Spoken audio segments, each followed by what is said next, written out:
6/1000.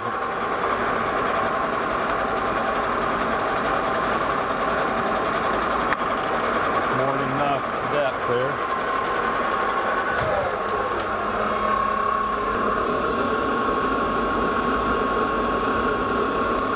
Alright, we're at about 180. Take another 6/1000. We'll just sneak up on it.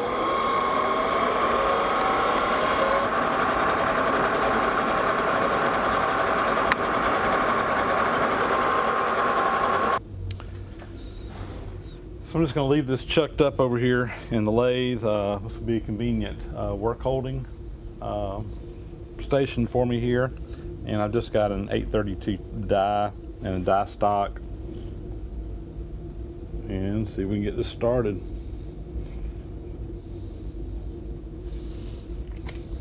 A little oil on that.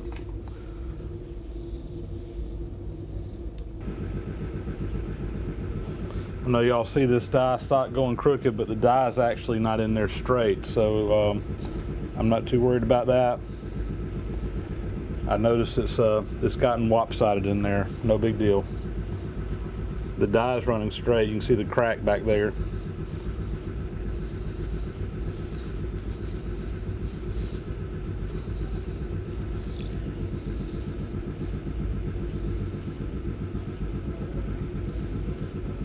All right, that's to that shoulder.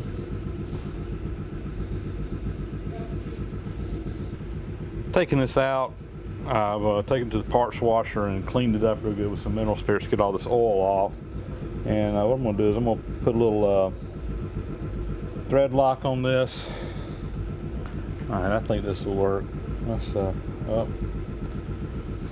more than I needed. Better to have too much than not enough, though, I guess. And we'll screw this back on and let that set up for a little while. There it goes.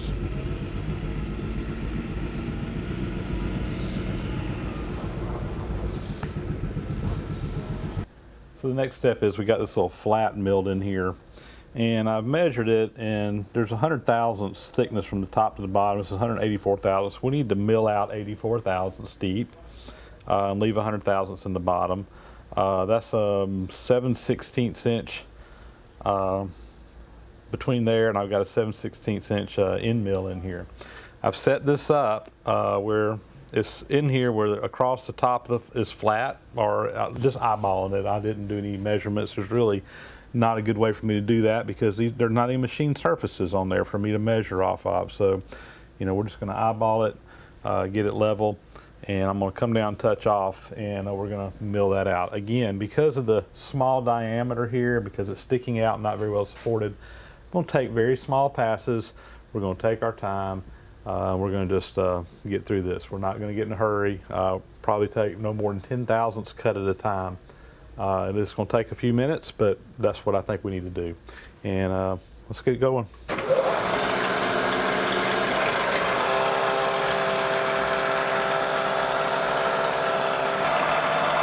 right, we're touching there. And again, we're going to go 84 thousandths deep. I'm just at a 0 over here. And we're going to start with a 10 thousandths cut. And just ease our way across it.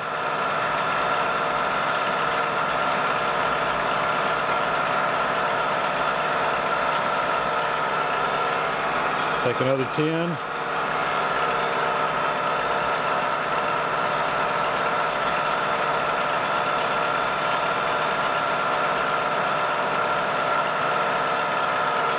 Continue that on down.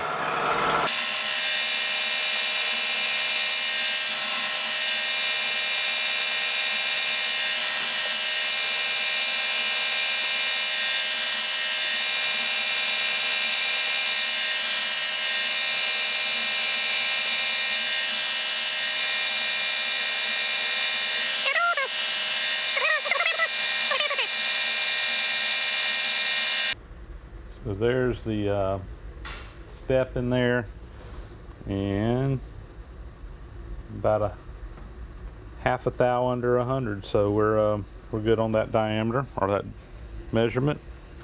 So now I think I'm just going to go over to the grinder. We'll grind the tip off of that, and see, I think there's also a little angle on the back here. We'll have to probably just grind that in there by hand. So there you go, guys. That's the finished part. It's all back together. I just ground that angle on the back, and again the part on the front here, I just ground that off flush on the grinder over there.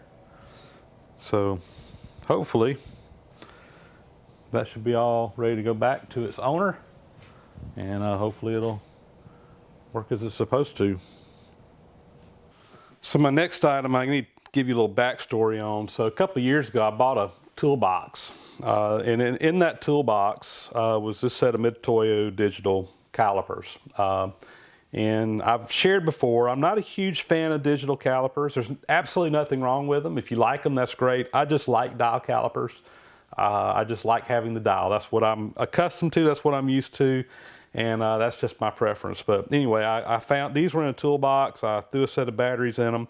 They worked great, and they basically stayed in my office by my computer, and I'm always measuring stuff, bringing things in there, digging on the computer, whatever. Need a set of calipers. So these kind of stayed in the office, and I don't know, a couple of months ago, I went to measure something with them, and things weren't adding up right. And in fact, I got really confused because stuff just wasn't measuring right. And I went and got my my dial calipers, and lo and behold, these things were just acting really weird.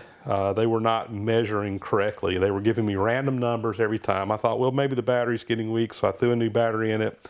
No, still just random numbers. So I don't know what happened to these, but they quit working, and or at least I don't trust them anymore. So anyway, we're retiring those. I needed a new set of calipers, so I got on eBay, and I was looking for a good set of sterets, and found me I threw that in there, but found me a used but good set of sterret dial calipers, and these will go into my office and be used in there. Got a good deal on them. As you can see, the dial is off on here, and that's real common on these calipers. They'll kind of jump the gear in there in the rack, and I've actually done a video on how you can take these apart, clean them, and reset them to 0. And so that's going to be, I'm going to do that with these calipers. They're a little bit, they're used, they're a little bit loose, but you know, I think for what I'm going to use them for, just in the office, these are going to work great. Interesting thing, when I got this, of course I bought it off of eBay, didn't know who I was buying it from. Had a note in the box from my eBay, and it says, "Dear Keith, big fan of your show. Keep it up. Thanks for purchasing." And so anyway, he had sent me a little note here. And another interesting thing is the note was on letterhead from Kinetic. These were the guys that we visited when I went up to Milwaukee, up to Chicago a couple of weeks ago, where we took the lathe to have ground. So anyway, I don't know what the seller's connection is with Kinetic, whether he just had a notepad in there, whether he works for them or what. But anyway, I thought that was kind of neat too, because I had just been up to Kinetic, and he sends me a note on a notepad, and it's one of my viewers that I bought something from on eBay. So kind of cool backstory. But anyway, got a good set of calipers. We're going to clean these, go through them again. I'm not going to shoot a video on that. If you want to, you can go back and find that older video where I show how to clean and reset a set of sterret dial calipers. So this past weekend, got a visitor come by the shop, Jack Hoying. Jack is a longtime viewer of my channel, comments all the time, and actually we go back and forth on email quite a bit as well. And Jack has sent me items in the past. Him and his wife were traveling down to Florida, I think for a little vacation, and stopped off here in Tifton and saw me out here at the museum again last Saturday morning. Unfortunately, things were kind of crazy out here that day. We had a bunch of stuff going on, and I really didn't have a lot of time to spend with Jack, as I wish that I had. But we did get a little bit of chance to visit, and anyway, but Jack brought along some goodies that he left off with me. And I thought I'd go through these and show you what all Jack brought by. So first off, he brought some of these little clamps. In fact, if you watch Adam Booth's A-Bond 79's channel, Jack also visited with Adam and left him with a few of these as well. So these are user made, probably for a particular setup of some kind, but they've got a T-slot milled in it that fits into the T-slot like on a milling machine, and then they got this little set screw up here that basically would allow you to clamp something down to the table. There's 4 of them here, so this is actually, I checked, it fits my vertical mill. They don't quite fit my horizontal mill. It takes a little bit bigger T-slot, but these I can see actually coming in handy. You know, a clamp like that I have needed on several occasions. You know, you can accomplish that with a clamp kit, but still kind of neat. So, you know, they're in pretty good shape, a little rusty. I need to clean them up, but these are definitely something that will probably come in handy down the road. Jack also brought a couple of little horizontal mill cutters for me. You know, that one there is just kind of a angled slot with a flat bottom, and this one here is actually, it says Acme. I think this is actually an Acme thread profile. In fact, both of these may be Acme thread profiles. This one here is not marked, but that looks like the angle of an Acme thread, which is kind of interesting. So, you know, you don't think about using a milling machine as for threading. But if you have it set up with like a dividing head for doing spiral gears, you can actually cut threads on a milling machine. And I've actually done that before. We had a big job one time where we had to, not really threads, but we were cutting grooves for a cable spool and some drums that was actually on some big roll-up doors. And we actually rigged it up on the milling machine. So as the table was turning out, we put a gear on the crank on the table that with the right ratios that was rotating the drum and actually cutting a spiral around it that was kind of like a thread. So you can do that with a horizontal mill. It takes a pretty special setup, but I think that's what these right here may have been used for. Anyway, we'll add those to the horizontal mill cutter collection, and who knows, one day they may come in handy. So next here, we got a couple of electrical items, and these are going to probably stay out here at the museum. We'll put this, museum's got a bunch of electrical stuff, and they use it from time to time on things. So first here, there's a little label on here. It says 3-phase, 220 volt or 440 volt to 110 transformer, formerly installed on a Bridgeport mill to supply 110 volts to accessories, working condition in 2015. So basically a transformer here. Just to take a 3-phase line power down to 110 volts. And it says it can either use on 220 or 440. So this very well may get installed over on our lathe over here, because I don't have any 110 power outlets over there, and I've needed them on several occasions. And anyway, I thought this might be something we could just put on the mill or on the lathe, tap into the 220 3-phase that we got coming in over there, and anyway, have some 110 that we can use for a light or whatever. And second thing here is just a fuse disconnect. This is a 30 amp 3-phase that's got 440 volts up here. I imagine you could use this with 220 as well. We just change the fuses out. But anyway, again, this will probably stay out here at the museum, and probably put it to use it one day. Again, this kind of stuff, you know, it gets used when you need it, and it saves us some money when we have it. So we'll put it in storage and have it available. So this I'm pretty excited about. Jack actually emailed me about this before he came down, and this is something that I have a need for, and actually have been thinking about buying one and just haven't done it. So what this is actually a coolant pump that you can put on a machine. In fact, I think Adam Booth, one of the guys, just recently bought one of these, almost identical to this. I can't remember if he bought it new or used, but I remember seeing it and I thought, man, that would come in handy. And Jack come to my rescue with this. So basically there's a tank in here, there's a little pump down here, there's some hoses that go up to a machine, and so you can use this to pump coolant up onto your machines. So the Lodge and Shipley lathe over here was set up originally with coolant, but the coolant pump on it is just not working. I haven't really gotten in there to try to figure out what's wrong with it, but you know, this is something that I could just use on the lathe. Same thing with my horizontal mill. It's got a coolant pump on it, but the coolant pump doesn't work. Hasn't worked since I got it, and I really just haven't looked into rebuilding it or anything like that. But you know, this is something I could just move back and forth from one machine to the other, and use just an external pump. And anyway, it's dirty. It's real dirty, but you know, that's easy to clean up. And so this will be something we'll get out here and with some degreaser. It's got a bunch of, looks like they were running maybe some oil in it at one time, which you can use it to pump cutting oil as well. So anyway, we need to clean this up and check it out. You know, worst case scenario, we have to buy a little cheap pump to put in here, but actually this pump looks like it's in good shape. So anyway, this, again, pretty excited about this. Jack, this is going to be awesome. Thanks a lot. And one other thing Jack brought. Last item here is a metal case for a Dumore grinder that goes on your lathe, a tool post grinder.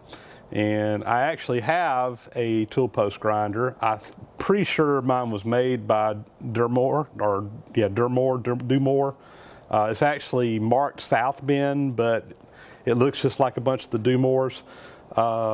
I need to get it and see if it fits the box. I actually have that grinder right now. It's mounted on a little adapter plate that I built to use it on the lathe out here. So I need to kind of take it off and see if it fits. But I'm keeping my fingers crossed that my tool post grinder is going to fit this nice box, and I'll have a nice place to store it rather than just throwing it up on the shelf like it is. So anyway, maybe I'll get around to doing that here pretty quick and seeing if it fits. And if not, maybe we can modify the box a little bit to make it fit. So anyway, real nice box in excellent condition, made by Dumore. So Jack, thanks for the goodies, and most of all, thanks for stopping by. It was really great to get a chance to meet you face to face. You and your wife stopped by, and again, I apologize for not really having a lot of time. And Jack knows this, and I'll share this with you guys. Last weekend, something that had been planned for quite a long time, we had a group from down in Florida that has a little small 24-inch narrow gauge locomotive, little railroad down there, and one of their volunteers also volunteers up here at our museum. This is down south of Tallahassee, and anyway, they were needing to make some wheels to go on a couple of their cars on their train, and they had some castings made, and they got to make like 24 of these cast iron wheels. And they asked me if I would be willing to spend the day with them and kind of go through the process of machining one, because a couple of the guys, they want to try to do the work themselves. They've got a lathe, but they don't really know how to use it very well. So that group was up here, so I had 3 or 4 people that was in the shop pretty much all day long. They were looking over my shoulder, asking questions. Impossible to set up a camera and try to do anything under those kind of settings. So I didn't get any video of that, but that was when Jack kind of came in and visited in the middle of all that. So I'm running around trying to visit with Jack, trying to work with the group over here, and it was insane. Jack did take some pictures of us working on the wheels, so if I can get some of those from Jack, I may kind of put them in the video here so you guys can kind of see a little bit of the project. Again, taking a rough casting. It was about a 12-inch wheel that had to have that profile cut in it for rail. Anyway, we were doing that on the lathe, and it'd been an awesome video for you guys to see, but it probably taken me about 3 days to shoot the video of making one, whereas working with them, we were able to do it in 1 day just because of setting up cameras and really doing a video like I like to do it. It just wasn't practical to do that particular day. So anyway, Jack left here and went to Pensacola, visited with Adam Booth, and I saw Adam's video this weekend as well, where he had stopped by and brought Adam some stuff as well. In fact, I got to see the stuff that he brought Adam before Adam did. So anyway, brought Adam some nice stuff as well. But anyway, thanks a lot, Jack. Great seeing you. I hope we get to cross paths again in the future, because I'd really like to sit down and spend some more time with you. Thanks a lot. So this next one here, I'm really kind of excited about. So I was poking around on the internet, and about, I don't know, a year or so ago, I picked up a collet chuck for the lathe that takes a big 22J collet. And when I got the chuck, it didn't have any, or when I got, yeah, they got the chuck, it didn't have any collets. I said, no problem, man, you can pick up collets easy. Well, I should have done my homework first. The 22J collet's a big collet, and they're not very common to find used collets and whatever on the internet. And when they do come up for sale, they tend to go for a pretty doggone good price. So over the last year or so, I've picked up probably, I think I've got 3 collets, just because I'm kind of a cheap guy when it comes to buying stuff. I don't like to pay retail for anything. And new collets cost about 150, 160 bucks. And anyway, which is really more than what I want to pay. I think I found one for about 50 bucks, a 1/2 inch that I picked up one time, or maybe it was a 1 inch. It was a 1 inch for $50 one time that I picked up that I was really excited about. And since then, I think I've also gotten a 3/4 and maybe an 1 3/4. Just, and quite honestly, some of the other ones I paid 75, 80 bucks for, and it was a good deal.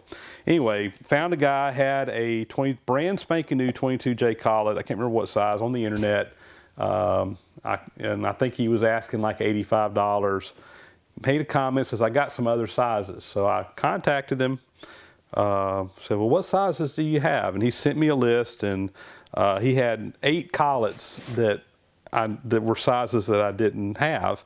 And we ended up kind of making a little deal, and basically I offered him 500 bucks for all 8 collets. They're brand spanking new, hard-inch collets in the box, never been used. And it comes out about what, $60, $65 a piece, which is expensive. Yeah, it's a lot of money. But I got me a good set here. So picked up an 1/8 inch, 1/4 inch, 5/16, 3/8, 1/2, 5/8, 1 1/4, and 1 1/2. You throw in the 3/4, 1 inch, and 1 3/4. And basically I've got all the sizes in 1/8 up to 1 inch, except 7/8. I think I don't have a 7/8, but I'll have all the other ones about from 1/8 to 1/8 to 1 inch by 1/8, and then from 1 inch to 1 3/4 by 1/4 is what I'll have now, which will give me a good selection that I should be able to really put that collet chuck to use now. So anyway, I was excited about this. Yes, it was a lot of money. Yes, it was a big investment, but this is something I think will be very helpful to use on the lathe, to really be able to put that collet chuck to use. So anyway, excited about my brand spanking new hard-inch collets, 22J collets, new in the box. And maybe I can pick up a few other sizes here and there to kind of fill out my what few holes I got left in there, maybe some other sizes that I don't have. So anyway, I thought that was a good deal. So that'll be a wrap, guys, on this episode of Odds and Ends. Thanks for watching. We'll keep those shop updates coming, and hopefully bring some more content for you guys here. Got some stuff on the computer ready to be edited, so we got plenty of stuff coming up. And between now and Christmas, hopefully I'm going to have some shop time, a little bit of time off, and be able to get a lot of things done over the next month and a half or so. So anyway, we'll talk to you later. Thanks a lot.